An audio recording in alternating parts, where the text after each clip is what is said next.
Hai, welcome to Artocles. Buat kamu yang ikutan komen untuk video tanggal 7 April kemarin, udah dipilih ya 4 pemenang masing-masing ngedapetin Rp500.000 dan nama-namanya ada di kotak deskripsi di bawah. Yang mau ikutan lagi sekarang boleh, tapi patuhi ya peraturan yang ada di tab komunitas biar nggak dibatalin saat komen kamu kepilih sama jurinya. Yang terpenting untuk subscribe dulu channelnya Vetraverse dan Karina Kardita. Sebelum dilanjut, dukung dulu channel ini dengan mencet tombol subscribe dan juga dinyalain notifikasinya. Supaya lain kali kalau misalnya saya upload video baru, kamu jadi orang pertama yang tahu.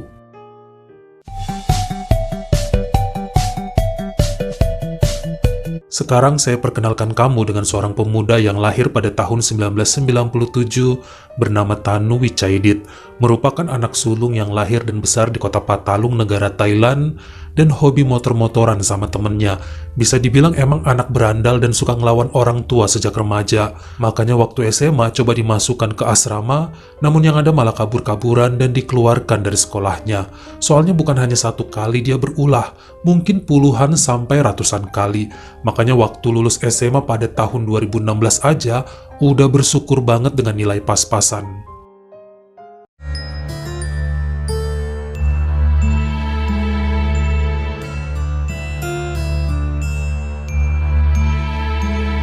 Pada tahun 2018 setelah nganggur tanpa pernah kerja, akhirnya sang ibu bingung ya mau berbuat apa sama Tanu.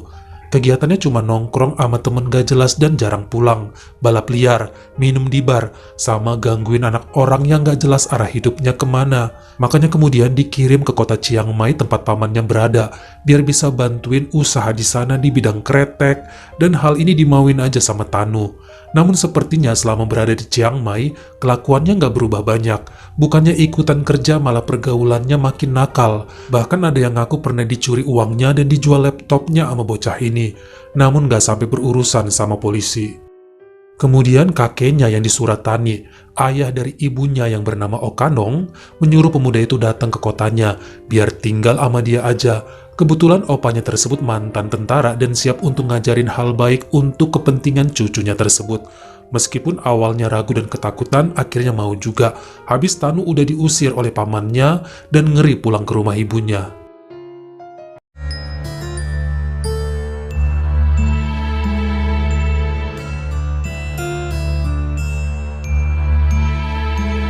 Nampaknya hubungan antara Tanu dan kakeknya cukup akur. Okanong banyak mengajarkan tentang keserasian hidup, bagaimana bersikap supaya disenangi orang lain, bagaimana memanfaatkan waktu yang ada supaya nggak sia-sia, dan semua hal ini didengar dengan baik oleh cucu tertuanya tersebut. Di saat itu sebenarnya sang kakek merayu dia ya buat masuk kuliah aja, karena kelihatannya pemuda ini belum ada hasrat untuk mencari uang, biar nanti belajar perlahan baru dengan keahlian yang dimiliki bisa terjun ke dunia kerja. Bahkan kakeknya yang akan membiayai untuk semua pendidikannya kelak. Makanya per bulan Agustus 2019, akhirnya mau juga ya Tanu daftar kuliah komputer di Suratani Community College. Sepertinya pendekatan halus yang dilakukan Okanong cukup berhasil, dan anak ini nampak penurut, serta mengurangi kegiatan balap-balap liarnya. Padahal udah sempet gabung dengan komunitas anak motor di wilayah tersebut yang dikenalnya dari Facebook. Namun pada tahun 2020 karena pandemi menyerang, akhirnya waktu Tanu banyak di rumah aja, nemenin kakeknya berkebun dan sesekali ikut belajar online melalui Zoom. Saat itu juga pemuda ini tahu bahwa sang kakek yang udah menduda hampir 10 tahun, ternyata punya kekasih baru yang dikenalnya dari sosial media. Namanya Inuts, berusia 26 tahun, yang nampak sangat gemoy dan lucu dalam berpenampilan. Cewek yang bekerja sebagai pedagang pernak-pernik online ini kelihatan cukup iseng tiap kali datang menjenguk. Ya mungkin karena Pak Okanong juga suka yang centil-centil gitu ya, walaupun beberapa kali nampak Inuts suka merayu Tanu juga. Namun dia nggak tergoda karena tahu itu adalah kekasih kakeknya. Pada Maret 2021, saat kampus belum aktif namun beberapa tempat hiburan dan perkantoran sudah dibuka, Inuts memperkenalkan Tanu pada salah satu temannya supaya cucu kekasihnya itu nggak kesepian dan gabut gegara di rumah terus. Seorang gadis cantik bernama Chali Pawerapan yang aslinya dari kota Ranong dan sedang mengadu nasib juga di Suratani. Awalnya masih malu-malu dan justru Calipa yang sangat agresif untuk terus mendekati pemuda ini. Usia mereka sebaya dan nampak sangat cocok ya, sampai kemudian Tanu pun tergoda karena kelihatannya gadis itu bukan cewek sombong, gampang diajakin kemana aja dan gak suka jual mahal. 2 bulanan setelah saling dekat tapi tidak pacaran, Tanu memergoki Calipa bersama seorang pria tua saat keluar dari hotel S22. Ini bikin dia cemburu meskipun statusnya masih teman biasa. Tapi kan selama ini apa yang mereka perbuat itu udah seperti suami istri, pegang-pegangan, bercumbu, gigit-gigitan dan pernah hampir setrum-setruman. Makanya keesokan harinya, Tanu marah pada Calipa dengan apa yang dilihatnya kemarin. Namun gadis itu cuma ketawa aja dan bilang bahwa dirinya belum siap untuk menjalin hubungan apa-apa. Jangan dicemburuin dan gak boleh larang-larang, sebab masa sulit begini kan gak mudah cari uang. Jualan online pernak-pernik juga susah laku, jadi mohon maaf jika emang dia melayani om-om untuk bisa bertahan hidup di masa kesusahan. Ini bikin Tanu kaget, dia gak nyangka pekerjaan Calipa adalah melayani bapak-bapak untuk memenuhi kebutuhan ekonominya. Gadis itu udah jujur namun seperti ada yang sakit di dada mengetahui kenyataan ini.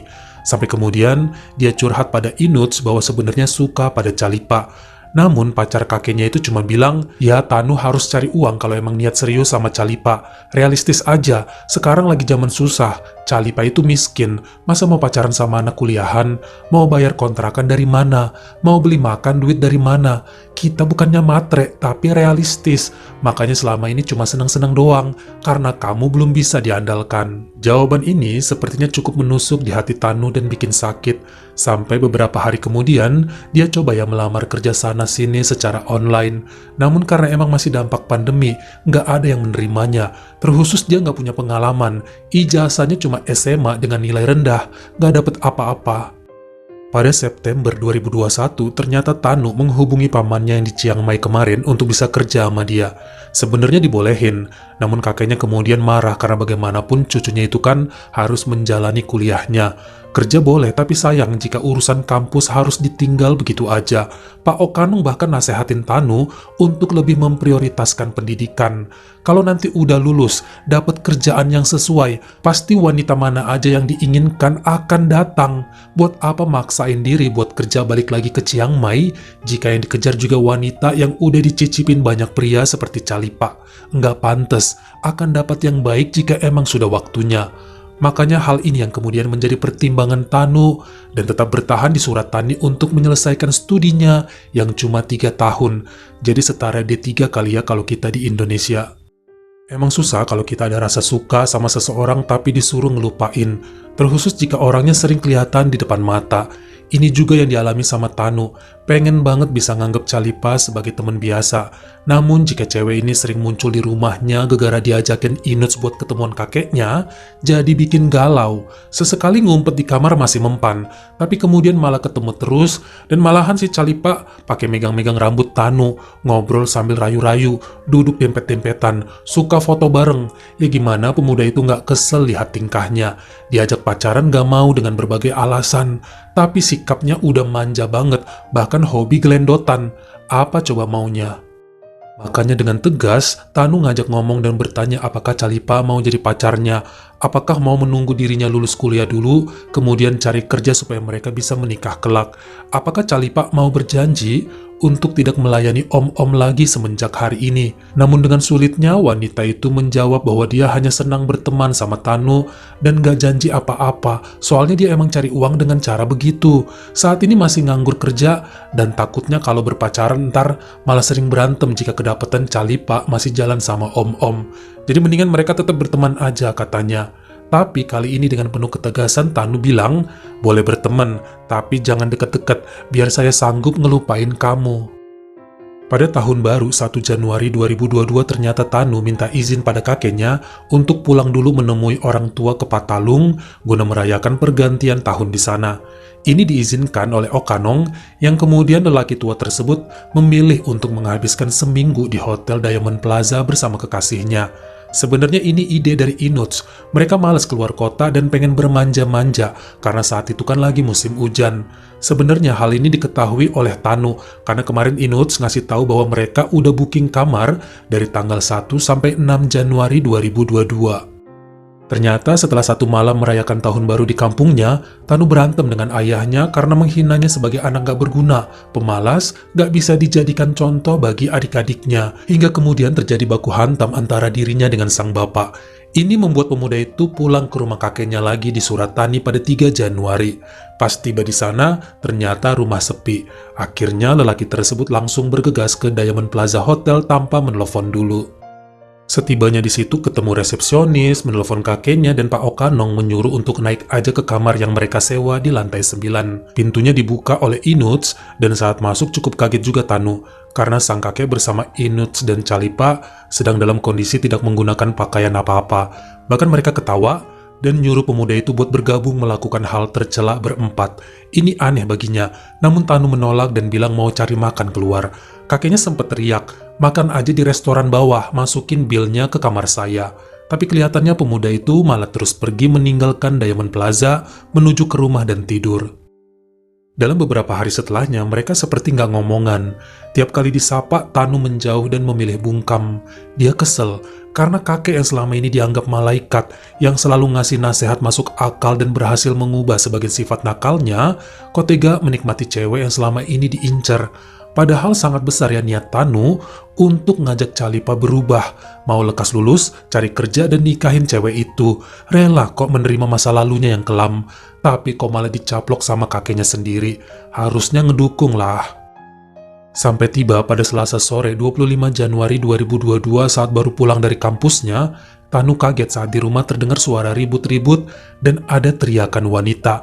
Dia cek ternyata Pak Okanong sedang berantem hebat dengan pacarnya, Inuts. Sempat dicuekin sama pemuda itu dengan jalan terus menuju kamarnya.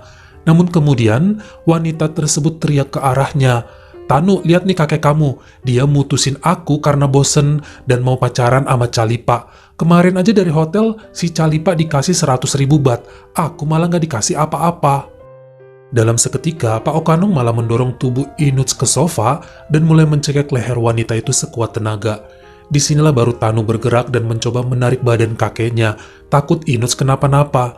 Namun yang ada, Pak Okanong malah menampar dan memukul cucunya bertubi-tubi. Dibalas sama pemuda itu dengan menendang keras sampai si kakek terhuyung mundur.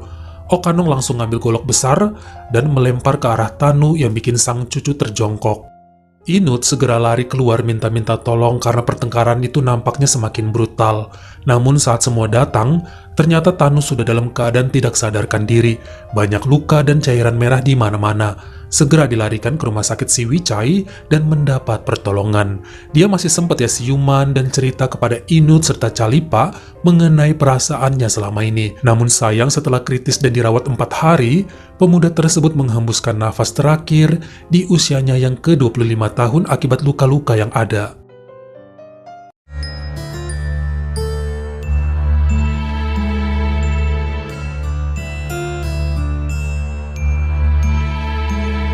Menurut pihak kepolisian, Pak Okanong memang terbukti hilaf saat itu karena cucunya ikut campur dengan permasalahan cintanya. Dia nggak suka diatur-atur, punya uang banyak dan pengen ngabisin buat apapun ya terserah dia. Apalagi selama ini ya biaya hidup dan pendidikan Tanu kan ditanggung dirinya.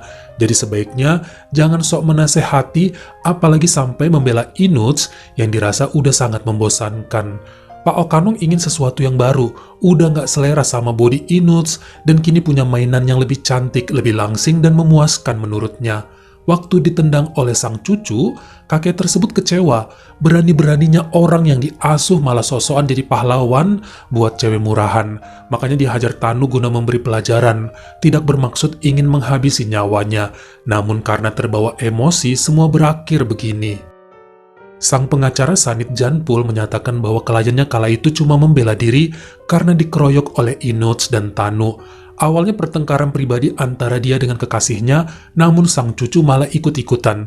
Jadi wajar aja jika membela diri dari serangan 2 orang. Namun Inuts juga mengatakan bahwa Tanu cuma berusaha menarik badan kakeknya karena ngecekek dia. Setelahnya nggak ada bentuk keroyokan seperti yang dijelaskan si pengacara. Sebab kedua lelaki itu hanya berantemnya berdua, sementara Inuts ngeliatin doang lalu kabur keluar untuk minta bantuan tetangga. Seingat dirinya, Tanu tidak menggunakan senjata apa-apa. Kakeknya yang pakai golok besar dan itu sangat menakutkan. Ibunya Tanu yakni putrinya Pak Okanong juga bersaksi di pengadilan bahwa ayahnya tersebut dari dahulu emang punya kebiasaan jajan cewek-cewek muda. Makanya dulu ibu mereka sempat kabur karena sering berantem mengenai hal tersebut. Pak Okanong juga dideskripsikan sebagai pribadi yang sangat manipulatif. Kelihatan baik namun menghanyutkan, suka ngasih ceramah dan wejangan seakan paling suci namun kenyataan boroknya banyak. Sebenarnya mereka ragu waktu Tanu mau numpang tinggal di rumahnya. Namun berpikir siapa tahu kakek tersebut udah berubah dan tobat dari tabiat jelek lamanya. Ternyata sekarang sang cucu malah melayang nyawa di tangannya sendiri. Sampai tiba pada pembacaan keputusan per hari Kamis 21 Juli 2022 di Pengadilan Tinggi Wilayah Surat Thani Negara Thailand, hakim menyatakan bahwa Pak Okanong bersalah dengan sengaja melenyapkan nyawa cucunya sendiri yang sempat memohon ampun supaya tidak dibacok. Lelaki berusia 69 tahun tersebut dijatuhi hukuman 25 tahun penjara dan boleh bebas dengan jaminan setelah menjalani sedikitnya 17 tahun kurungan. Setelahnya, pihak pengacara kakek tersebut juga menuntut Inuts dan Calipa atas perbuatan tercela, namun tidak berhasil sebab dianggap tidak merugikan orang lain. Justru Pak Okanong yang ketahuan selalu mengiming-imingi keduanya dengan gelimangan harta untuk meladeni hasrat liarnya. Bagaimana menurut kamu? Apakah pantas cuma Pak Okanong yang dihukum atau kedua cewek tersebut juga seharusnya kena? Kalian komen di bawah. Kalau kamu suka sama video ini, jangan lupa ya klik like serta tombol share-nya. Buat yang baru pertama kali mampir atau udah sering mampir tapi belum berlangganan, jangan lupa klik dulu tombol subscribe dan juga dinyalain notifikasinya supaya lain kali kalau misalnya saya upload video baru, kamu jadi orang pertama yang tahu. Follow juga Instagram saya jika berkenan di Artokels S-nya 2. Dan jangan lupa untuk nontonin semua video saya yang lainnya. Ingat ya, tetap jaga jari dan juga lidah kita supaya nggak nyakitin hati orang lain. Dan selamat menunaikan ibadah puasa. Terima kasih.